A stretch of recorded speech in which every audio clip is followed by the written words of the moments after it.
with your biggest story of the day. It was the National Council of State today at a presidential villa after their meeting. They've approved the nomination of Professor Joash Ojo Amputa, as an advocate of Nigeria from the North Central State of Kogi State, as the new chairman of the Independent National Electoral Commission, INEC.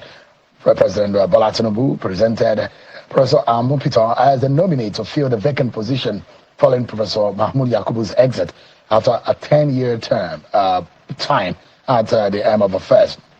Professor Yakubu served from 2015 till October 2025. President Tinubu told the council that Amputa is the first person from Kogi, North Central State of Nigeria, nominated to occupy the position, and is apolitical. In compliance with the Constitution, President Tinubu will now send Amupitan's name to the Senate for screening.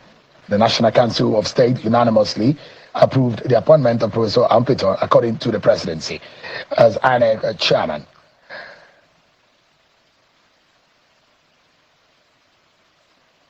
There are big questions, and first is, who is Professor Joash Ojo Amupita? I've already told you that he's from Kogi State in North Central Nigeria. The man you see on your screen, if everything goes well, it will be screened by the Senate. After the president passes on his name for screening, his nomination will be scrutinized by the National Assembly. If he scales through, it will then become INEC Chairman. He's a senior advocate of Nigeria, meaning that he's gotten the highest honor as a lawyer in Nigeria. As a member of the inner bar, he's a professor of law who's had all his degrees from the University of Jos in Plateau State, where he has grown not only to be a reader around 2003 to become a professor in 2018. Professor Joash Amputa has been practicing law, litigation, and also being a scholar and academic. But the big question here is, what are the tasks before this man if he gets the job? There are a lot of them. Elections are queuing up for him and ahead of his resumption or assumption of office.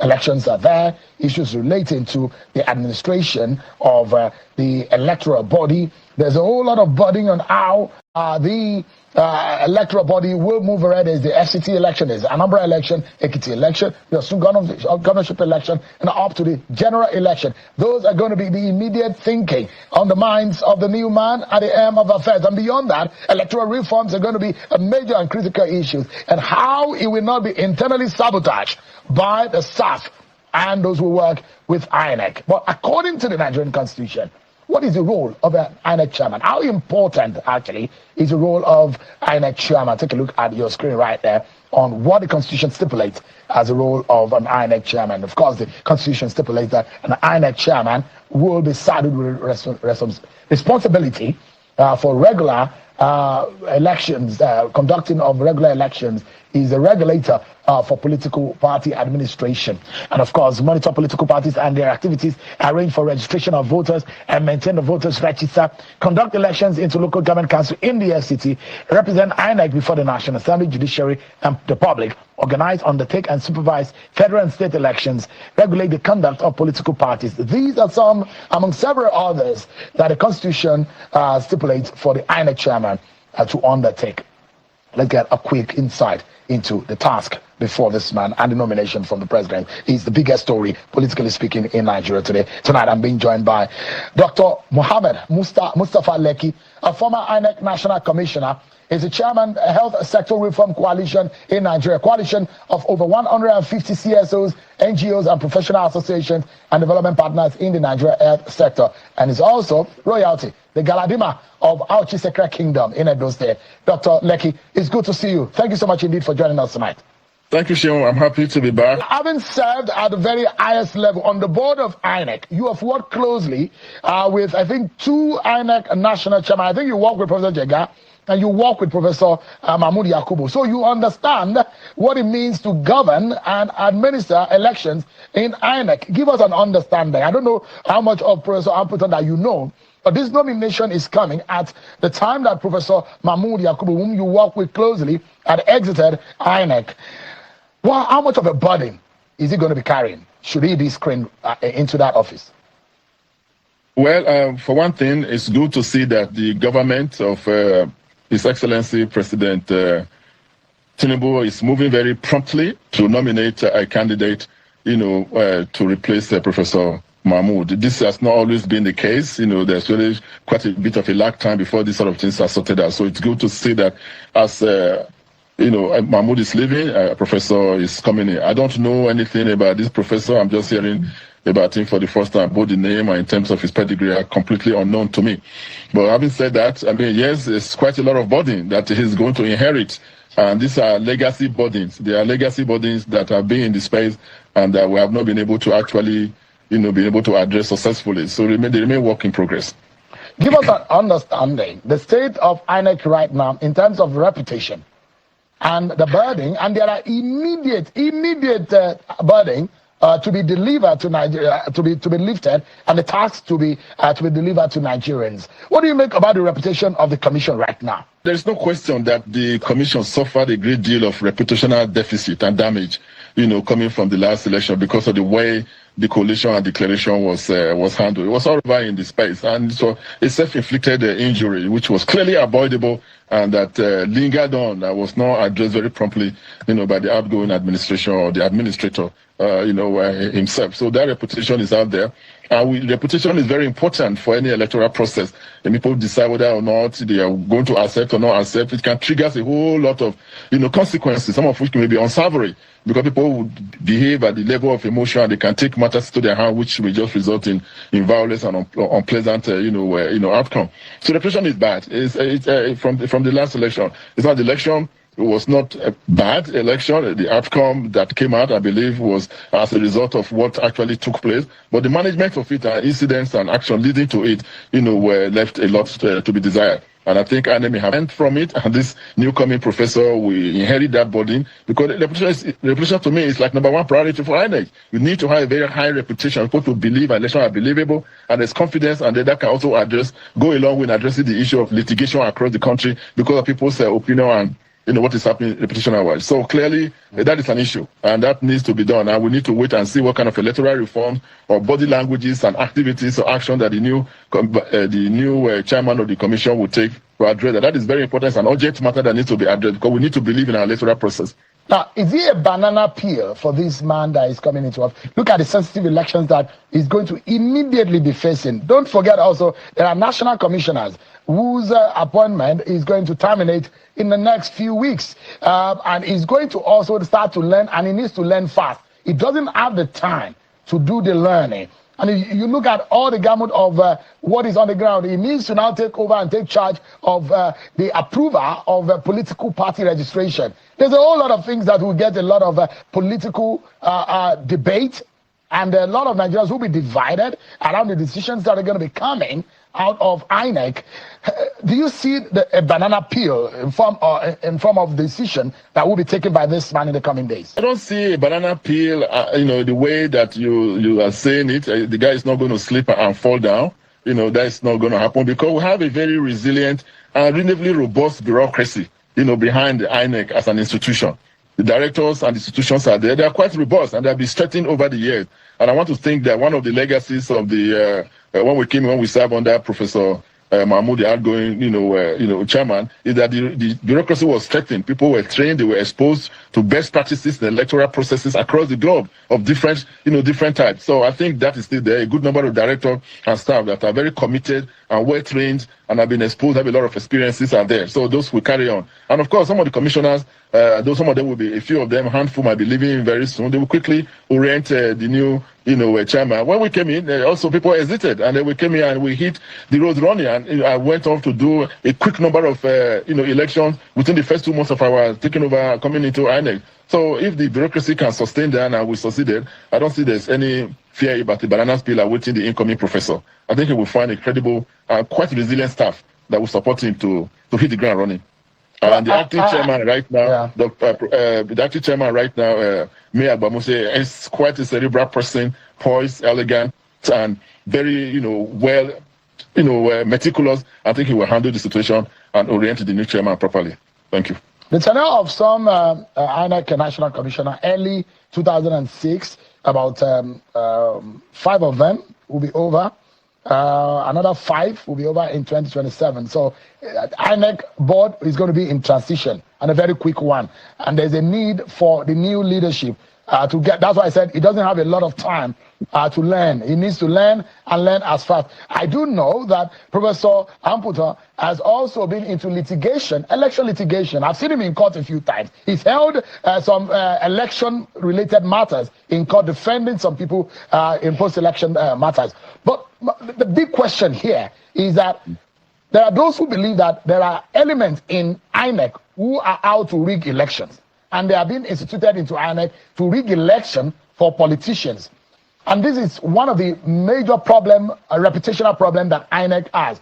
How can Professor Amputa, if he's screened, be able to maneuver? You know that sometimes you will go as an INEC National Commissioner, and I know that you had almost about 5 or 6 states under your direct supervision. You have Rex under your supervision and several state secretaries of INEC under administrative secretary. But who do you know is a thief? Who do you know is a robber in terms of election robbery?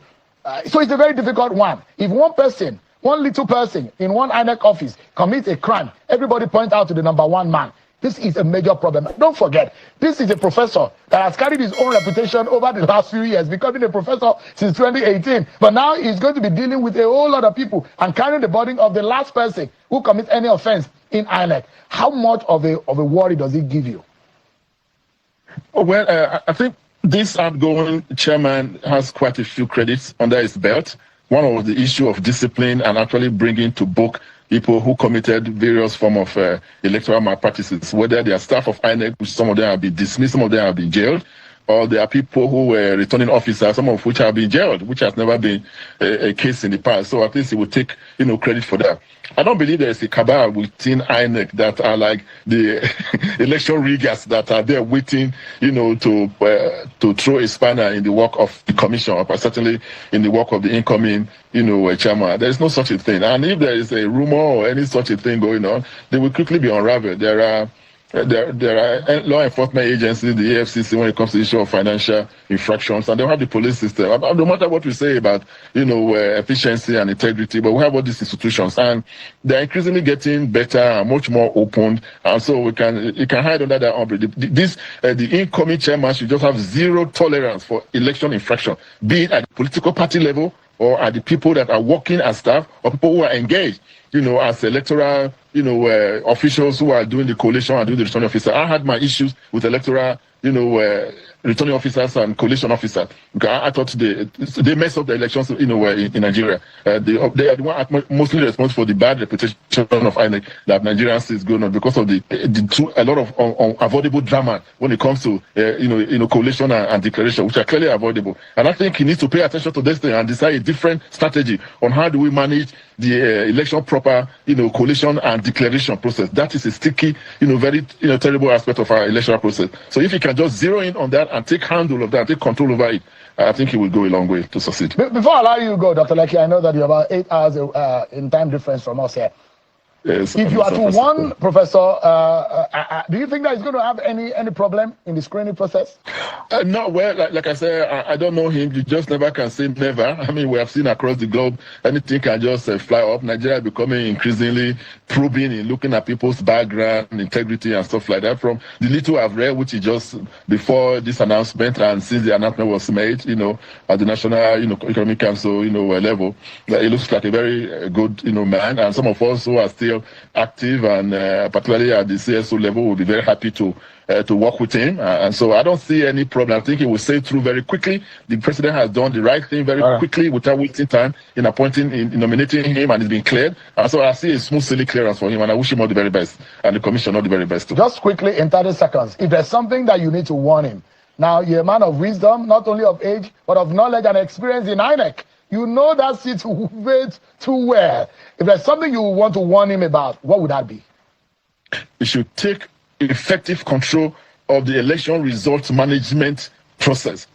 Be very clear about the nomination and who are the returning officers and the people who are declaring, the election. He should take control of that personally and not delegate it, and not leave it to the, to the whims and caprices of university professors or chancellors whom they nominate. We've had bad cases of that, and I've shared with you on your platform, WhatsApp, about a paper that I gave on this very issue for detail about how this is a critical issue. He needs to take control of that, and then he will succeed. Professor Joash Ojo Amupitan is getting his feet in the stirrups and preparing to settle into the saddle as the new chairman of the Electoral Commission, INEC. Obviously, I think the starting point should be to articulate what the qualities of an INEC chairman should be. In my view, the INEC chairman needs to be someone who is impartial, someone who is independent, someone who has integrity, someone who has competence, someone who is accountable, someone who is reasonably professional, and someone who can be trusted to act fairly. I noticed in your intro, you said there is widespread public mistrust, and I think for good reason. No one who has witnessed recent elections in Nigeria, especially the 2023 elections, can have very good things to say about INEC. It is a matter of profound regret that Professor Mahmood was allowed to go without telling Nigerians what glitches prevented the transmission of the presidential election results. That's a key element of impartiality, a key element of independence, a key element of fairness, and more importantly, a key element of accountability. He simply said he just said glitches until today, and he's left without telling us, obviously feeling unaccountable to anyone. So these qualities we need to hold highly and to evaluate anyone who is coming forward to hold the position of INEC chairman. Because of course, as you know, credible elections are very important. They help to strengthen the institutions of the state. They help to enhance the rule of law. They are obviously necessary for political accountability and obviously legitimacy, because credible elections produce credible leaders, and such leaders are said to be legitimate because they are exercising powers in the name of people. But where you have an incompetent or corrupt or fraudulent electoral umpire, then the outcome cannot be trusted. And we'll be back again to square one. But in my view, the solution is not really legislation. You cannot legislate for these qualities. The issue has always been one of governance. How do you produce men and women of integrity, of independence, who are fair-minded, who are fairly reasonably professional, and who are independent and honest, and who can deliver to Nigerians credible elections? Those are the things that the president should be concerned about. And this is one issue that he shouldn't politicize by looking at his own interests and see someone who could be controlled politically.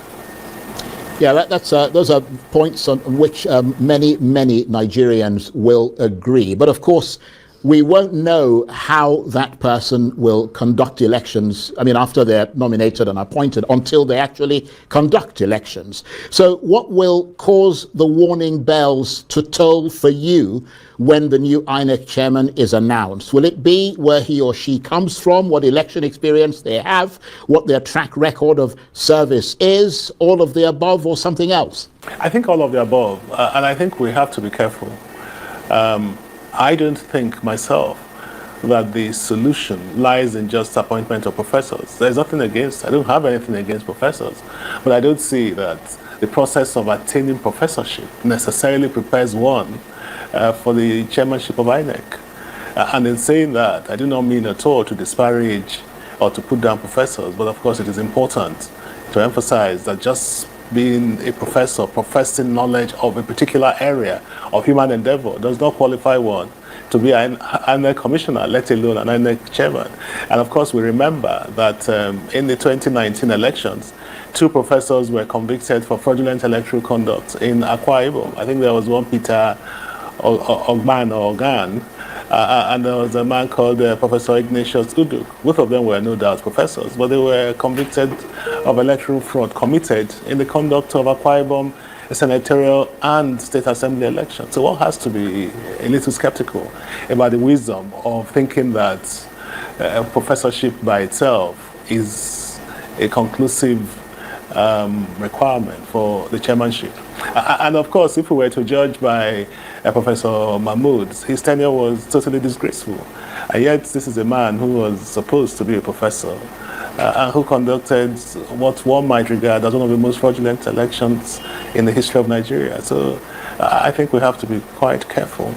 And that's where I emphasize that you need to look at people who are competent, people who have some experience of conducting elections, or people who can be trained in a short while to become, because of their wide exposure to public service similar to the conduct of elections. But I don't think we can just pluck someone from somewhere because he or she is a professor and then say that is enough. I don't think it is. And I think with all due respect to those professors, many of them are extremely poor and therefore very susceptible to being corrupt.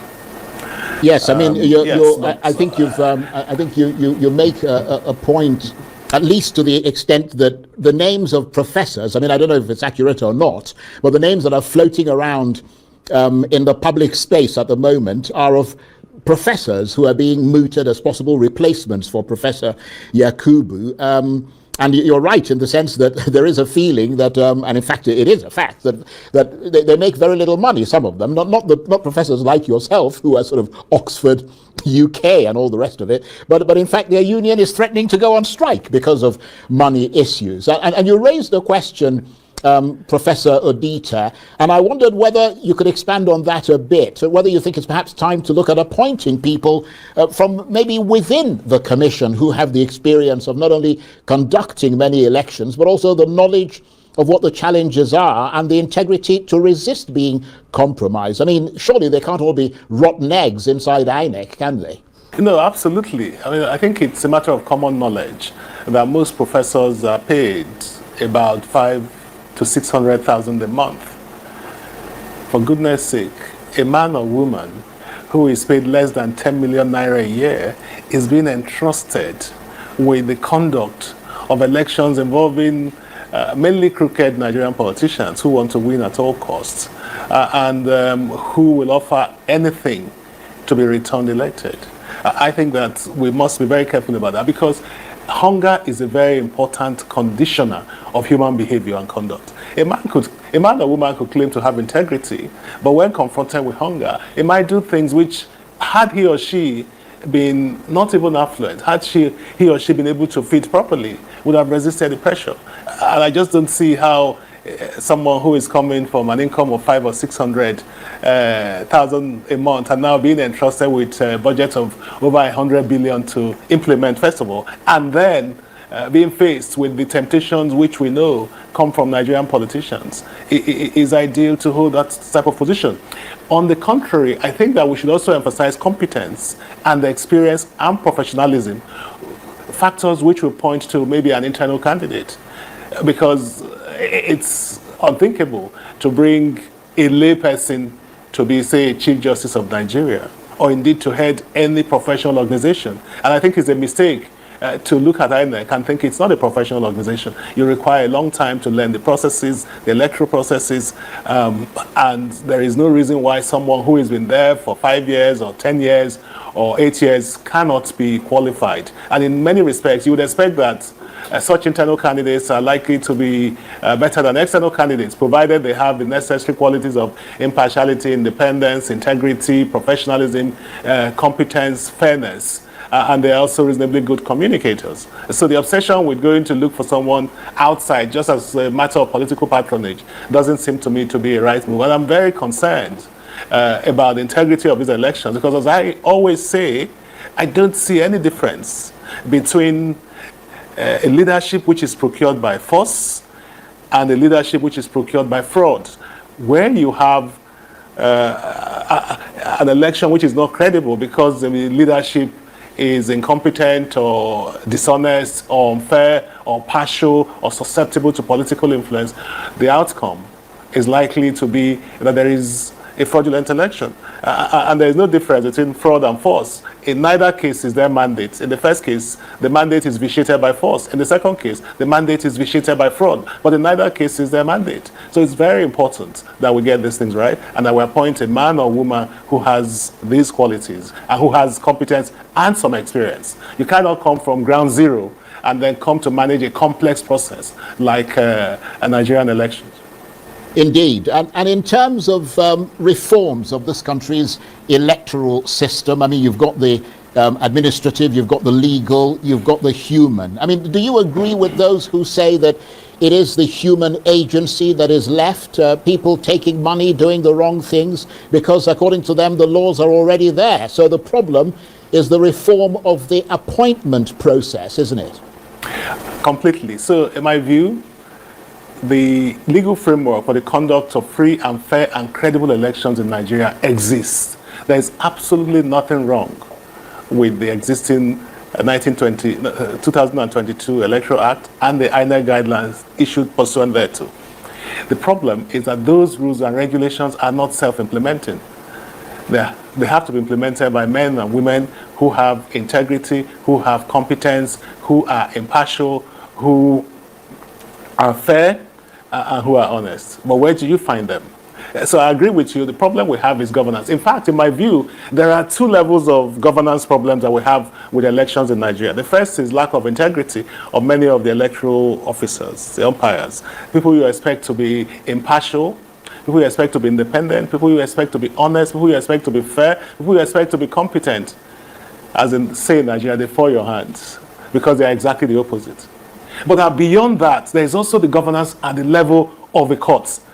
The reason why there is so much election litigation is because of incompetent and corrupt conduct of elections. But when you then go to the courts, you now find that you are faced with a completely different challenge. The interpretation, the electoral jurisprudence, you can say, is almost fraudulent. And a lot of it is incredible. And you're just asking yourself, how could anyone who understands what the objective of the exercise is interpret the law in this way? For example, in relation to the transmission of results to IREV, we know we have a section 60 subsection 5 of the Electoral Act, which says the INEC should make regulations prescribing how electoral results should be transmitted. And we know that we have regulation 38 sub 5, which says that the electoral results, together with the BVAS, should be transmitted to IREV, which is INEC Election Reporting Portal. But what did the Supreme Court say in all the cases involving the presidential candidates? It said INEC, notwithstanding the clear requirement that it should be transmitted, it wasn't transmitted. All were told election glitches. But what did the Supreme Court say? The Supreme Court held that subsidiary legislation, such as the INEC guidelines, cannot make unlawful something which is permitted by the Act. But there is no provision in the Act which says that you can transmit election results manually. So when you have that type of very dodgy jurisprudence, it just gives encouragement to a fraudulent electoral umpire to do what he or she pleases, to thwart and divert the will of the people, and to project people who have no mandate or legitimacy. Well, I think I have a few things to say about the new INEC chairman that was just been appointed by President Bola Ahmed Tinubu. Once again, this is about Perspectives, your domain for undiluted news and raw political analysis. Today, we take a deep dive into Nigeria's electoral system, the so-called Independent National Electoral Commission, INEC. But the big question is, how independent is it really? Now, let's start from the beginning. Nigeria, Africa's most populous nation, prides itself on having an independent body to oversee elections, the INEC. But time and time again, Nigerians have watched this same INEC come under fire, accused of manipulations, bias, and questionable credibility. Now, a new INEC chairman has been appointed by President Bola Ahmed Tinubu, and while some Nigerians may still want to believe that change is coming, more observant ones know that the problem isn't the person occupying the seat. The real problem lies in the process that produces that person. Now, let's be clear and talk about the flawed process. As long as the President of Federal Republic of Nigeria has the sole power to appoint the INEC chairman, Nigerians should not expect anything, dramatically different. And take this from me. When the same individual who is a contestant in the next election gets to handpick the reference of that match, what kind of fairness are we really talking about? What are we even expecting? How should we even expect something different? Can we, in a good conscience, call that an independent National Electoral Commission in any form? I mean, it's like calling a boxing match fair when one fighter personally hired the referee. You already know who and how the bout will end. So when President Bola Ahmed Tinubu or any sitting president for that matter, handpick the INEC chairman, the outcome of that future election already, feels programmed. The credibility, fairness, and independence of INEC are instantly questioned. Factors why Nigerians shouldn't expect anything different. Under this same structure, what new miracle do we expect? We've seen it all before. Now, let's list few things that you need to understand. Election results upload halfway, technical glitch that magically appear when certain results don't favor the ruling party, and complete silence when Nigerians ask for explanations, just like how we're having it now. The outgoing commissioner have not even explained to Nigerians how, just like this man rightly said, how the glitch happened. I mean, Nigerians deserve an explanation. Remember the 2023 general elections? INEC excuse was glitches in the result transmission system. Till today, not one person has been held accountable for this. Not one official has explained what truly happened. And yet, life moves on like it never even mattered. So, this lack of accountability shows that the problem is not about, upgrading technology. It's about upgrading integrity, the process through which this INEC chairman have been appointed. To me, I would just even say that the INEC chairman appointment is more like a political chess game. Here's another bitter truth. I mean, in Nigeria, the INEC chairman has become a political chess piece, whether he likes it or not, because every ruling party sees it as a tool of survival. So, an APC president appointing an INEC chairman is almost like handing out an APC membership card along with the appointment letter. It is as simple as this. So, this is not just a theory. History also has shown that many former INEC officials leaned subtly or openly towards the administration that appointed them. You need to check back, whether through silence, selective transparency, or technical delays. The system always finds a way to bend toward power. And again, let's even talk about another thing that is very, very important: the deep-rooted issue of hunger. Most INEC chairmen are university professors, men of learning, intellect, and respect. How much do they earn? But even intellect can even be bought when hunger knocks on the door. When a man whose salary can barely sustain his dignity is offered the keys to power, you all know what happens. The temptation is enormous. And that is why some argue, before expecting integrity, fix the economy of the mind. Increase professors' salaries first. Give them a reason not to bow before any political influence. Because when hunger shakes hands with money, reputation dies quietly and completely. And now, to the new appointee, this man, like those before him, has little to no direct experience with electoral operations. He will be learning on the job, a job that determines the fate of over 200 million Nigerians. We'll talk about how many elections now that are around the corner, the like of Anambra, Osun State, and Ekiti, many elections to be held. So there are going to be enough. Like Shane said, he should learn very fast. Otherwise, it's going to be a problem, because we are talking about the INEC chairman here. So that raises the question, why then do we keep choosing professors over people who have served inside INEC for years, who understand the system, who loopholes, and what truly needs fixing? It's to me like appointing a university lecturer to fly a Boeing aircraft just because he once taught the aerodynamics in class. Theory is not the same as reality, and that should be the case with the INEC chairmanship appointment. Now, the way forward. Here's the hard truth. Nigeria will never have truly fair and fair elections until the process of appointing INEC officials becomes apolitical. INEC chairmanship should not be the president's personal choice. It should come from a transparent national process, perhaps through secret balloting or an independent nomination council made up of civil society, judiciary, and representatives of the people. That is when the I in the INEC will finally mean independent. Like I said, I won't be saying much about this, just a brief. Conclusively from me, when next you hear that a new INEC chairman has been appointed, don't just look at the man, look at the system that brought him there. Because as long as the system remains the same, the result will always remain predictable. Remember, a referee chosen by a one team will never blow the whistle fairly. This is About Perspectives. your home for undiluted news and raw political analysis. If you believe Nigeria deserves better, don't just listen. Think, question, and speak. At the end of the day, democracy is only as strong as the institutions that defend it. When those institutions become tools in the hands of power, elections stop being choices. They become confirmations. Until Nigeria reforms the way INEC leaders are choosing. I keep on repeating this. Every ballot cast will carry the shadow of doubt, and every result would always sound like an echo of presidency. The independence of INEC is not in its name. It is in its process. And the way Nigeria gets that process right is the day our democracy will finally begin to breathe freely again.